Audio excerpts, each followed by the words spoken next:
A recent report from the city's inspector general says this book is a waste of your money. You spent $97,000 on it, and it heavily mentions the work of Mayor Tim Keller and how he helped the city get through the pandemic. In all, less than 100 copies have been sold to the public. I saw a chapter, The Metal Mayor. There's the mayor. Yeah, I mean, we're less than halfway through the book, and he's already in there about 10 or so times. This is City at a Crossroads. That's the name of the book you paid for that some say heavily features Mayor Tim Keller, like Paul Gessing of the taxpayer watchdog group Rio Grande Foundation. Absolutely. It is a way to promote the mayor, and that's where we really have a big problem with it. I never worked directly with the mayor on any of this. He was never I never sat down with him to discuss what he was envisioning. Former Albuquerque Journal columnist Jolene Gutierrez Kruger was paid more than $44,000 to write the book. I had to interview him, obviously, for the book, because you can't write a story about the city and not write about the mayor.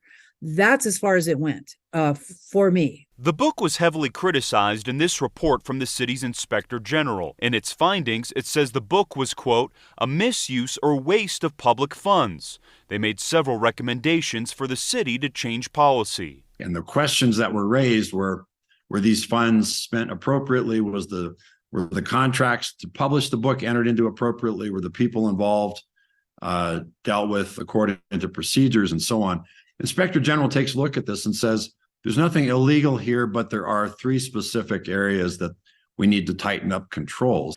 KOAT legal expert John Day says he doesn't expect anything else to happen to the mayor or city staff. They can also just take the recommendations and stick them in the shredder if they want. There's not any teeth to this necessarily. The Inspector General can't force the city to adopt these recommendations. In the report, the city responded saying in writing, quote, the findings were inaccurate, misleading, oversimplification of this investigation. Target 7 reached out to the city for their response. They would not agree to do an interview unless we provided them questions in advance.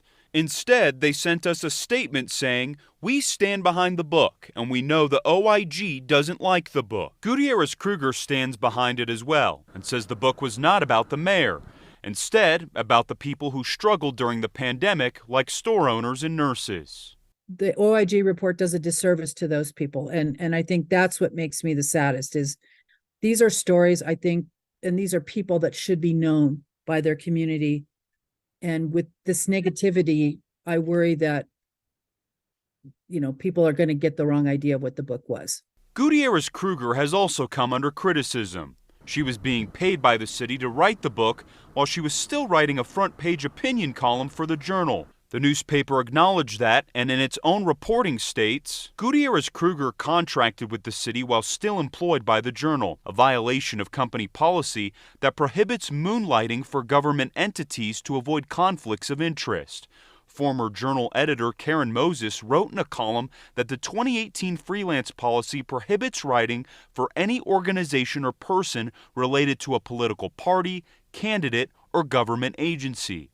Gutierrez Kruger said she was planning to retire before the book was published. She did retire before the book came out in October 2022. Along with paying Gutierrez Kruger, the city also paid just under $50,000 to a project manager. We said earlier less than 100 copies have been sold. Those proceeds go to the One Albuquerque Fund, a nonprofit that was set up by Mayor Tim Keller.